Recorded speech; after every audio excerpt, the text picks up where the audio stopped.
नमस्कार, जी बिहार झारखंड देख रहे हैं आप और मैं हूं आपके साथ ऐश्वर्या दुबे। बुलेटिन की शुरुआत करेंगे बड़ी खबरों के साथ। शिक्षक नियुक्ति से जुड़ी हुई ये बड़ी खबर इस वक्त सामने आ रही है, जहां बता दें बिहार सरकार ने सुप्रीम कोर्ट से याचिका वापस ले ली है। जस्टिस बोपन्ना की अध्यक्षता वाली बेंच में ये मामला पहुंचा हुआ था। प्राइमरी शिक्षकों की नियुक्ति की भर्ती प्रक्रिया का पूरा ये मामला बताया जा रहा है। तो नियुक्ति में बीएड वालों को भी शामिल करने की यहाँ पर मांग की गई थी। बता दें, क्लास 1 से लेकर 5 तक के शिक्षकों की नियुक्ति में बीएड अभ्यर्थियों को शामिल किए जाने को लेकर सरकार ने सुप्रीम कोर्ट में जो एसएलपी यहां पर दायर की थी, बीपीएससी ने सिर्फ डीएलएड पास उम्मीदवारों का यहां पर रिजल्ट जारी करने का फैसला लिया है। बिहार सरकार ने 25 सितंबर को सुप्रीम कोर्ट में एसएलपी यहां पर दायर की थी और इस मामले में जस्टिस एएस बोपन्ना और जस्टिस एमएम सुंदरेश की बेंच में ये सुनवाई हुई। जो आपको बता दें कि बिहार में 1,70,461 शिक्षकों की नियुक्ति होनी है, जिसमें करीब 80,000 प्राइमरी स्कूल के टीचर हैं। तो दरअसल बता दें कि बिहार में शिक्षक बहाली प्रक्रिया जारी है।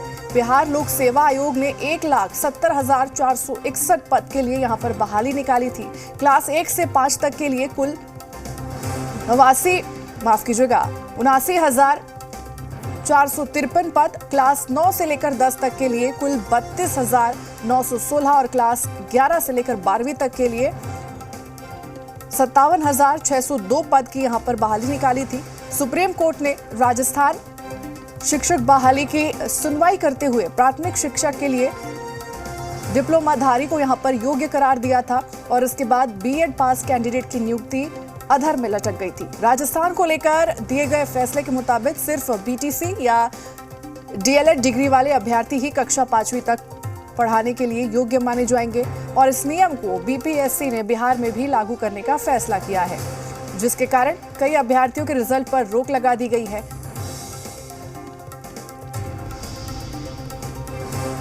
और ज्यादा जानकारी के साथ जी मीडिया संवाददाता अरविंद सिंह हमारे साथ जुड़े हुए हैं फोन लाइन पर। अरविंद का रुख करते हैं। अरविंद, क्या कुछ और जानकारी सामने निकल कर आ रही है? देखिए, आज ये मामला जस्टिस बोपन्ना की अध्यक्षता वाली बेंच के सामने लगा था और जस्टिस बोपन्ना ने कहा कि इससे पहले जो इस पूरे मामले को लेकर के एक आदेश है सुप्रीम कोर्ट का, वो जस्टिस बोस की अध्यक्षता वाली बेंच ने दिया था। यानी जस्टिस अनिरुद्ध बोस की अध्यक्षता वाली बेंच ने ही अगस्त में एक अहम आदेश दिया था, जिसमें एनसीटी के 2018 के उस नोटिफिकेशन को रद्द कर दिया गया था, जिसके तहत बीएड जो डिग्री धारक है वो भी प्राइमरी स्कूल के टीचर बन सकते हैं।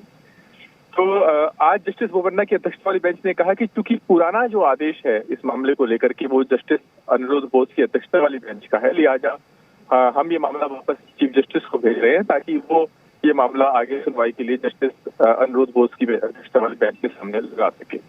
तो इस पर बिहार सरकार ने कहा कि वो अपनी याचिका को वापस ले रहे हैं। वहीं दूसरी ओर कुछ बीएड डिग्री धारकों की तरफ से जो वकील है प्रशांत भूषण, वो भी पेश हुए थे और उन्होंने ये कहा कि उनकी ओर से भी एक याचिका दाखिल की गई है। तो यहाँ पर पेच ये है दरअसल इस पूरी खबर में कि चूंकि जस्टिस अनिरुद्ध बोस की अध्यक्षता वाली ही बेंच ने अगस्त में तय किया था कि जो बीएड डिग्री धारक है वो इस तरीके से ट्रेंड नहीं होते कि उनको प्राइमरी स्कूल के टीचर के तौर पर वो पढ़ा सके, और एनसीटीई के जो 2018 का जो नोटिफिकेशन था उसको रद्द कर दिया गया था।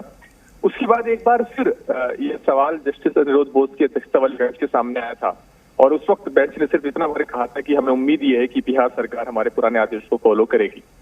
तो ऐसी बदली हुई स्थितियों में जबकि आज फिर ये मामला वापस जस्टिस बोस की अध्यक्षता वाली बेंच के सामने लगने की संभावना है आगे, तो बिहार सरकार ने स्टैंड लिया कि फिलहाल याचिका को वापस ले रहे हैं। अब ये लगता है कि जो बीएड डिग्री धारक है, जो कि जिनका भविष्य अधर में लटक है, जैसे कि आप जानकारी भी दे रहे थे, अब उनकी याचिका ही जस्टिस अनिरुद्ध बोस की अध्यक्षता वाली बेंच के सामने लगेगी और उसके बाद कोर्ट तय करेगा कि क्या इस आधार पर कि चूंकि ये जो भर्ती प्रक्रिया है ये उस आदेश के आने से पहले शुरू हो गई थी, जिसमें कोर्ट ने एनसीटी के जो नोटिफिकेशन उसको रद्द किया था, क्या वो राहत उनको कुछ मिल सकती है नहीं।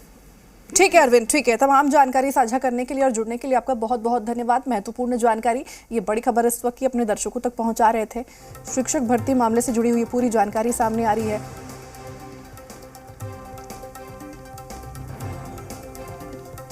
खबर और